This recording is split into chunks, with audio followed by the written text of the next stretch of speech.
have potters, photographers, poets.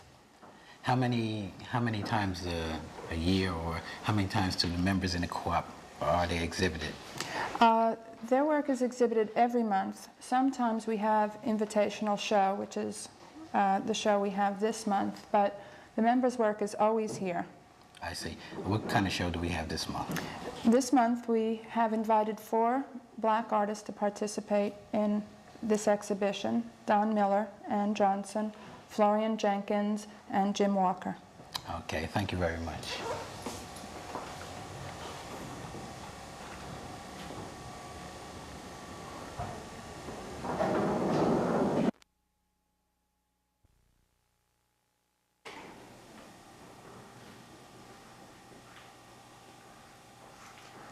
Don Miller, a multifaceted artist whose work includes illustrations in over 35 children's books.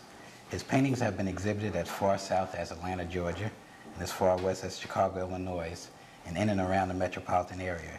He is a photographer, a producer, a director of educational film strips, and has co-produced documentaries for WABC TV. Don, how did you get started painting? Well, this may sound unbelievable, Ron, but I started my interest in art when I was in kindergarten. When I learned for the first time that there was such an activity as making images on paper with crayons and paints. Did your family push you toward art? No, actually my father, when he learned that I was interested in this as a serious career interest, tried everything to discourage me, but I guess he was happy on the one hand that I had something like art to keep me off the streets and out of trouble, but on the other hand didn't want me to think of it as a serious way to make a living. Make a good living out of it, No.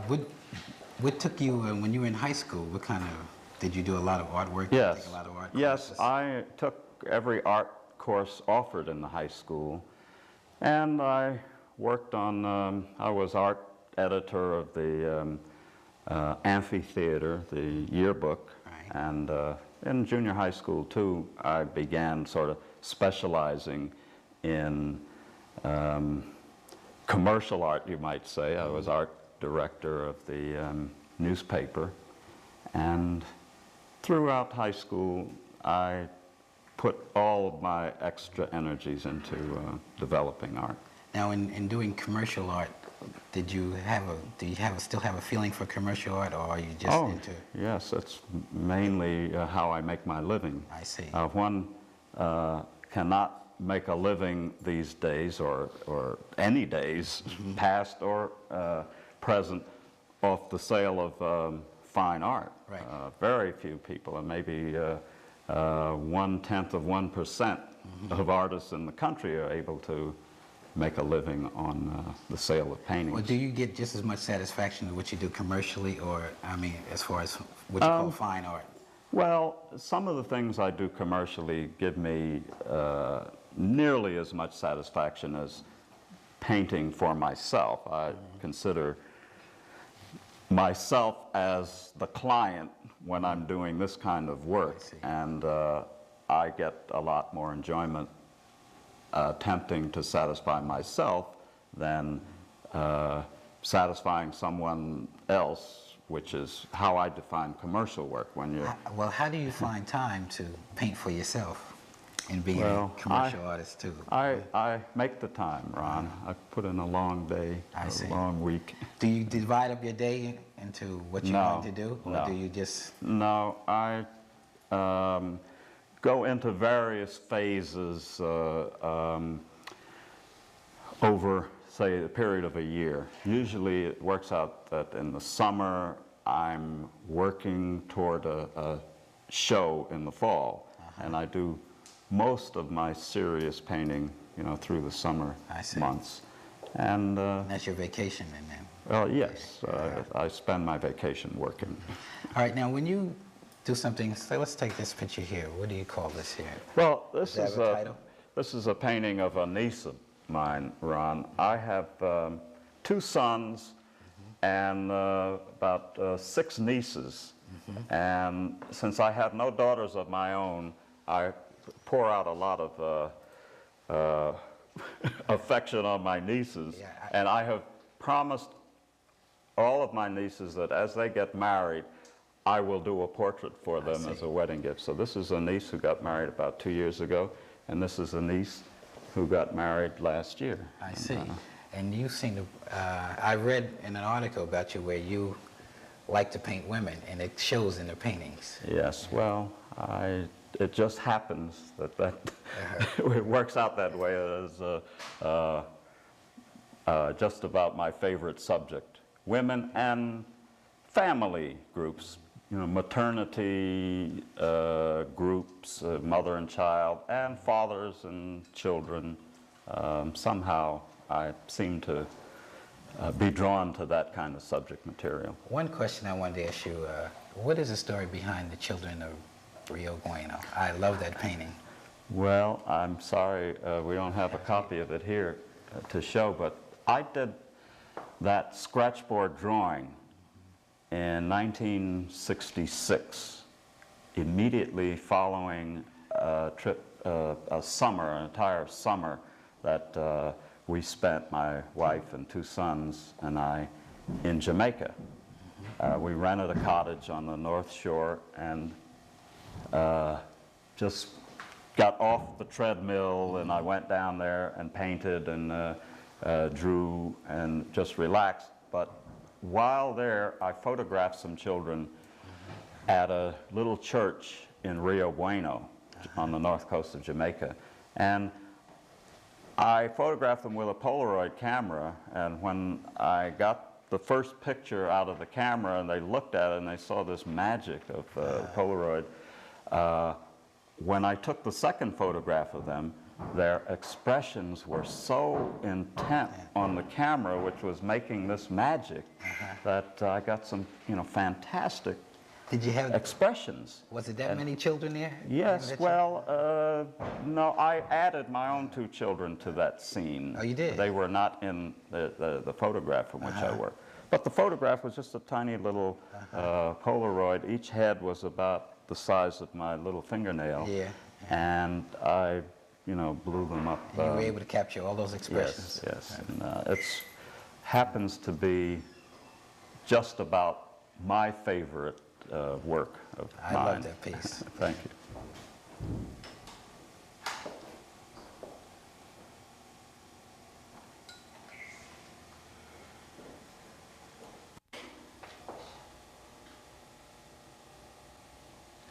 Don, you went to Africa first in 1972. Right. And how did you feel when you first got there? Well, it was the realization of a long time dream, and I had specific projects I was pursuing there. I went primarily to research African art, to meet contemporary African artists and talk about their work, understand what they were getting into, and return in the fall and teach a course in traditional and contemporary African art, which I did teach at Seton Hall. All right. Did you find that you had that the language of art is the same whether in Africa or here, or were you able to? Well, that is an interesting question, Ron. It surprised me to find that the contemporary African artists were as interested as they were in meeting an American artist, black American artist. I was certainly fascinated to meet them. It surprised me a little bit to see how interested they were in hearing from a black American artist about the art scene in this country. And yes, I think the language of artists is universal, and artists in the same art form can communicate very well. Well, I know that Chris and I, with video people, we find that we were able to talk and we have the same kind of problems doing things. And I was wondering if you, even though you're from a different country, Yes. did you have the same kind of problems, paints, techniques, or whatever? Yes, yes. Well, of course, there, one of the problems that a lot of the artists have is the inaccessibility of a lot of the materials that are available to us here. I met an artist in Tanzania who mixed all of his own paints from various, dyes, vegetable dyes, and earth, and even, if you can imagine it, hyena dung as a source for white paint. You do what you have to, right? Yes, right. But did you pick up anything? Did you pick up any new techniques or Not any new techniques, but I think in many ways some inspiration. When I came back from my first trip to Africa, I spent the next 8 months painting African subject materials.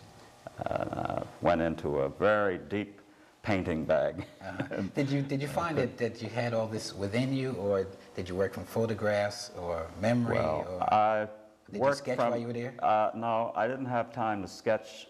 I covered 6 countries in 6 weeks. Moving fast as you Yes, right? and didn't allow too much time to sketch, but since I'm a photographer as well as a painter, I relied heavily on photographs. Took a lot of, photographs zipping through streets of Lagos, with the camera up, and took a lot of record photographs, Right. resource photographs, from which I, took a figure here and a figure there. Like this painting, for example, represents a scene in Ethiopia above Addis Ababa, and the figures in it, a couple of them are, from my head, but others are just figures that I photographed on the street, and I put them in this setting. Right. So in other words, the pictures that you did take, you use along what you remembered. Yes, and then put exactly. It down on canvas. Yes, exactly. All right. What about this one here, the Hausa Trader? The model for this painting is a man who sold leather goods and beads and so forth on the campus of University of Ibadan in Nigeria. He's a fascinating fellow, and my wife and I, Judy, was in Africa, in West Africa, the same time I was. We weren't traveling together. Our itineraries crossed, and we spent about a week at University of Ibadan in Nigeria, and this fellow became a good friend of ours while we were there, and I photographed him and did this. Has he seen this? Yes, I sent some copies of a small card on which I reproduced his likeness. I sent him about 6 dozen of the cards for him to sell as he wished. Did he respond? I got a fantastic response from the person who gave them to him. I didn't hear from him directly. Now, how about the ladies? Why don't you come on this side? All right. These are watercolored lithographs. That is, the originals are black and white lithographs, which I have hand colored. And this one, of course, represents a little girl who was a relative of a neighbor of mine. I photographed her, and so I put the bird in her hands. She wasn't holding a bird when I photographed her. And this little girl is, I call that Huckleberry Girl. She's gathered a pail full of huckleberries and is probably not going to make it home with a full pail. Well, so most of your paintings are from photographs or from people that you know. Right? Yes. Yes. It's not just from your imagination.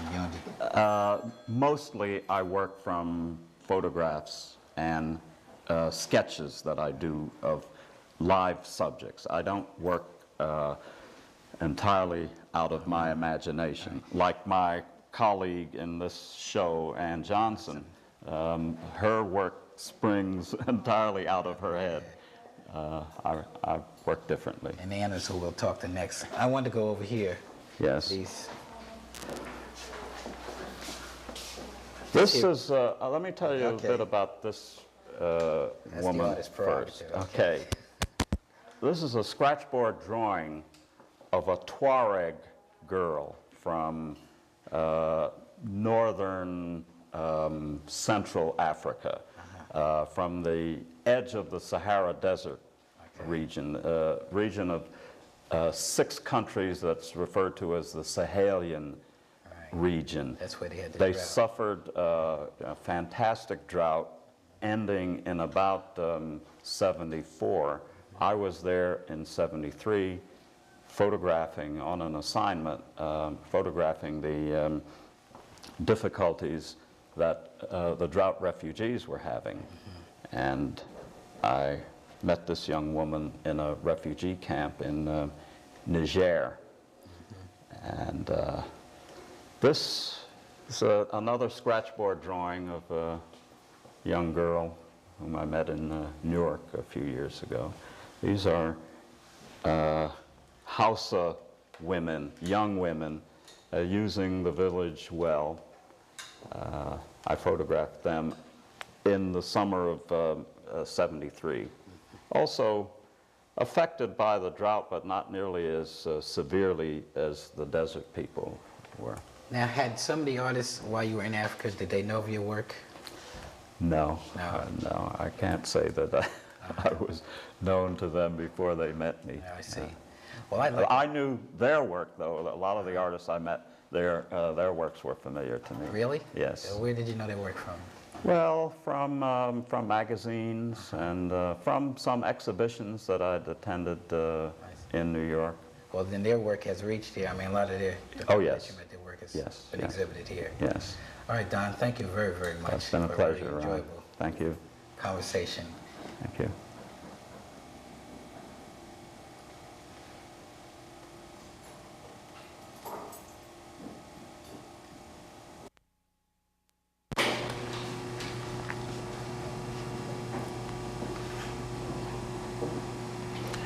Ann Johnson is a self-taught artist who writes poetry and short stories and has recently taken on the monumental task of restoring a 100-year-old house in East Orange, New Jersey. Cut. Fun, fun, fun.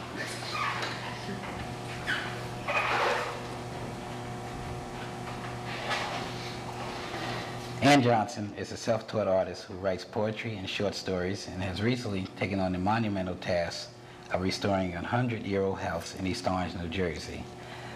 Ann, how would you describe your painting style? Well, I wouldn't. You wouldn't. Well, tell me about it. What, Well, why do you paint like you do? How'd you get started painting? Okay. Why don't we go to painting first? All right. Yeah, you warm tell up. me. Yeah.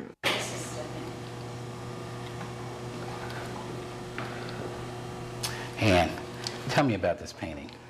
Well, I did that painting in the summer of '73. I'm trying to understand. You know, I'm not an artist. You know, I try to do a little bit of photography, and I walk down the street and I see something, and I pick up the camera and I try to Catch do what I it. see, catch it.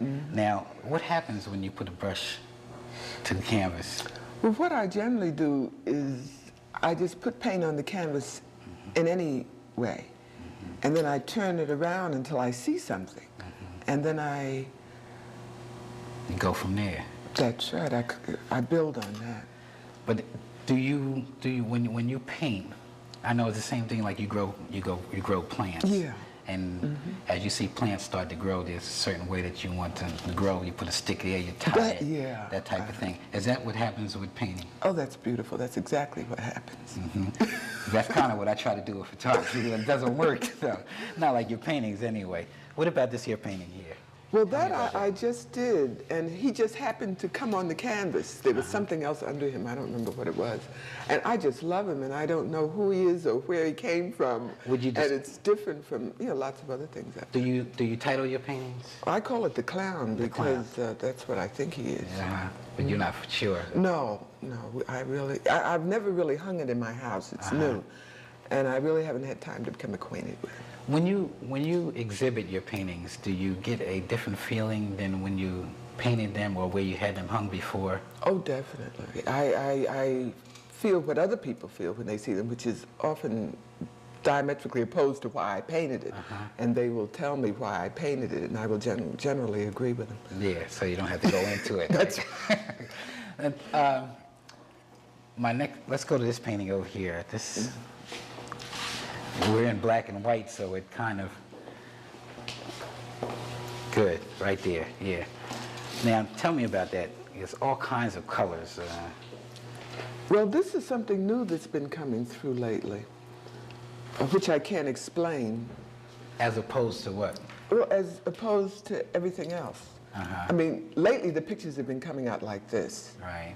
And I have very low control over it, but I like them very much. I have some new ones at home that I've done since these that are really, you know, spectacular. When you say like this, what do you mean? Well, more I mean, color, all these little more... pieces of paint. I see. You know, that's something I never did before.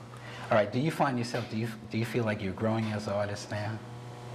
No, I just think I'm changing. I don't want to get any bigger. You don't think you're... do you, I mean, since you're self-taught and you never had any schooling Training. as far as artist painting is concerned, do you miss it? Do you feel that you would like to do that? Would you like to go back to school, or would you like to go somewhere and study under somebody? No, I don't. Or do you feel that you can... But I probably should, and I probably might.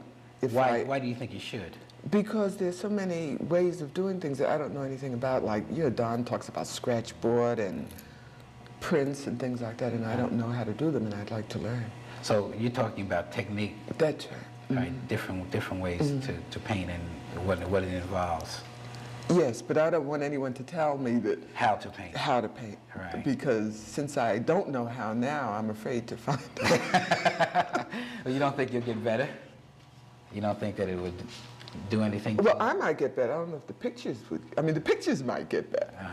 But then that's a very subjective thing. I think the first picture I ever did that's over there is a very good painting for a very first picture. Right. But each picture is so different. I find that painting every day, like I've been able to do for the past 2 years, that I become more familiar with the medium in which I'm working. Right. And therefore I think my work is better, at least it's more controlled than it was before.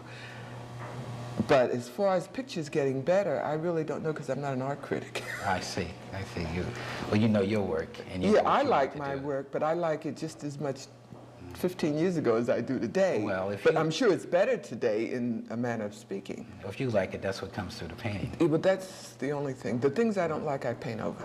I see. And there are pictures under all these pictures, you know, that I decided weren't any good anymore. When do you decide that? Is there a certain Well, point one that day you- I look at it and I no longer like it, and I need a canvas, so I paint over it. Now, well, that could happen to almost any picture that you have. I hope it wouldn't happen to anything like this here that you have. No, but there are Okay. pictures under these, Under which I thought were very fine pictures at one time. Have you found, how long have you been exhibiting? And how many exhibits have you been in? I mean, has it been long? A No, year, I 2 would years? say since in the early 70s. Right, and how do you feel now compared to what you felt when you first started exhibiting?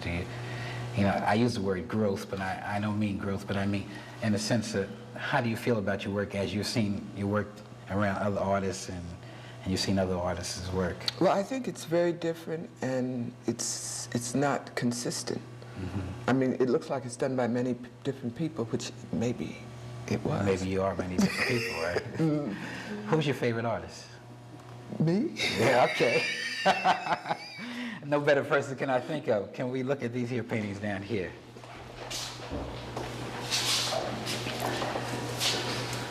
Now describe, come over here. And now, as far as you can tell me, you know, what went into that? that painting? Is there a specific scene that you pick out that comes in your head? Is it? No, I just see it in the paint that's splattered randomly on the canvas. There's no place that you've been that would suggest that. No, but I'd that like scene. to go there. I like rivers, and I like the country. I like outside. Uh-huh. And I like the feeling of, like, the name of this is Down by the River, and I remember a song like that when I was a child. Yeah. And that's all. Oh, I see. Okay. What about this one here? This one, was that picket fences in there? Is that a compound, or? No, it's supposed to be a river, too, and it's people by a river, but it's not geographically right. I mean, you know, perspective-wise, it isn't right. But I call it the choir because I think they're singing. And the lady here? Well, she just happened, and that's one of my favorite blouses. It's the only thing I've ever copied. But I have a blouse like that, so I put it on her.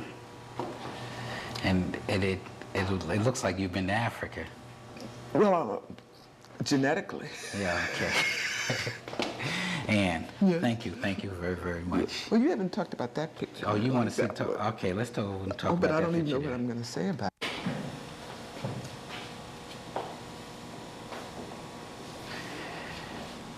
It kind of takes your breath away.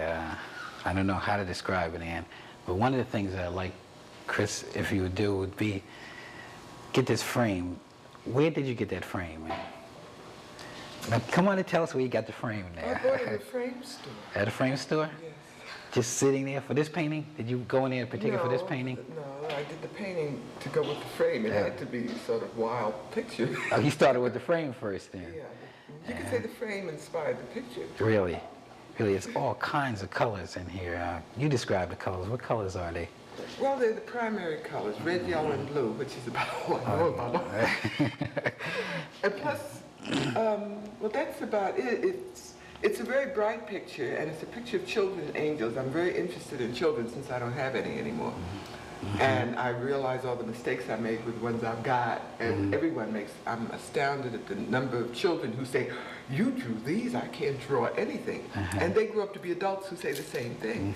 And I'm really, this I can't, is said so often about so many things. And I know that drawing, that some of the people can't draw, but most people can, but they've been told they can't, or they think they can. And among children, I find this a devastating thing. I really get upset about it. And I would like all children to have angels to go around and say, yes, you can, yes, you can. How long you been drawing? You've been painting? Since I was a very young child. And my father thought everything I drew was beautiful. Very good judgment. And I agreed with it. To the point where I really don't learn very well because my father always told me everything I did was fine. And I don't know if I do well in school. I didn't do well in high school at all. Well, you're talking about art, right? Yes, because I had to do things on assignment. My father always said, do what you want to do. Well, you don't look like you would do well with things on assignment. No, I don't. And I'd love to go into commercial art, but I realized I couldn't. I just couldn't. Unless it's for your own products. Yes. Yeah, then you could get wild, right? Yeah, but I don't do what I'm told very well. And that's what you mean when you talk about discipline in your painting. You don't have a problem with discipline while you're working, do you? No, I don't. Because you like to work. No, but I can't paint a tree because I can't decide to paint a tree and paint a tree. Well, that shows in these trees. They just come up of their own. Okay. Now, Well, I'd like to look at the first thing that you ever painted. That's this.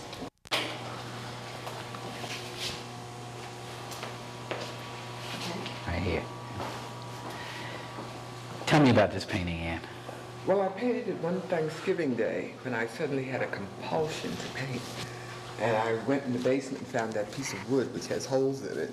And I got my paints out and they were all dried out. Wait a minute now. This Piece is of wood. That's on plywood. That's on plywood. Yeah, and I didn't even notice it has holes you can see through. So I tore open the black paint, which is very little left, and did it with matchsticks because my brushes I'd allowed the children to use. And this is the first painting I did after I was divorced. And I wasn't sort of like permitted to paint before then because the children used to drink the turpentine. And That And I doesn't thought their seem... father frowned on me. Them drinking turpentine. Oh, I see. They were underage. Now, you painted that with matchsticks? Yeah, the cardboard matches, because I didn't have any brushes. It was very easy to do, but you know, I haven't done it since because I've always had brushes, which just goes to show you that if you don't have anything, you can do better. You know, painted that with matchsticks. with cardboard You know, the matchsticks. matches that you tear out of the... Yeah, you have to keep tearing them out. How many books of matches Oh, did you... about 3 or 4, because they wear out very well, very quickly. But it was Thanksgiving. I couldn't, buy any canvas. I couldn't, and I just had to paint that day. And it was so funny. We had Thanksgiving dinner. We had turkey, which I put in the oven, no vegetables, and we just tore it apart like King Henry VIII, because Mommy was cooking, was painting. But that was the beginning of my addiction to painting. Matchsticks, plywood, and you came out with something fantastic. Yeah, and I got like this that. frame at the barter box for $2. I'll never forget. And that's fantastic, Ann. Listen, thank you very, very much for your interview. Goodbye. Cut it there.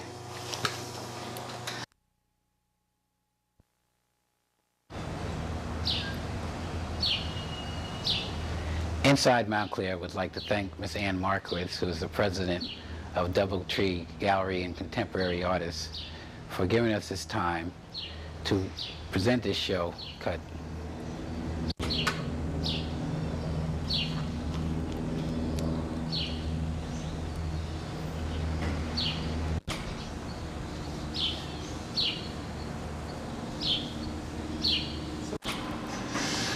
On this Friday, the 26th of May, you can meet the artists at Doubletree Gallery on Alvin Place in Upper Montclair. Ann Miller. On this Friday, the 26th of May, Doubletree Gallery will present Meet the Artists Night. You can come up and meet Ann Johnson, Don Miller, Florian Jenkins, and Jim Walker in the show Black Perspective, People. This is Ron Murphy reporting for Inside Montclair.